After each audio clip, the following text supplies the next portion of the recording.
Hi everyone, Leslie-Faye here, and I'm gonna do a bit of a rant because I'm tired of the us and them scenario when it comes to global warming, climate change, the environment being ruined.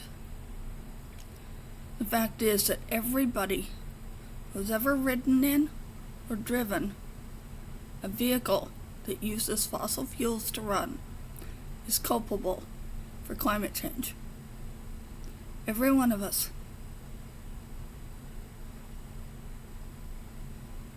Not one of us is innocent of creating the mess we are in. And I am so tired of the Democrats blaming the Republicans and the Republicans blaming the Democrats, when in fact everybody is consuming stuff that is moved in vehicles using fossil fuels. Everybody. You want to be less culpable, less responsible for the mess? Consume less. That's it. That's my whole big rant.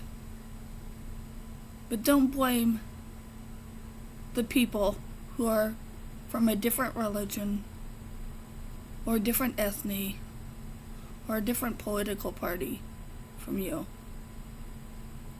for it, and not take your share of the blame, okay? That's it. Bye.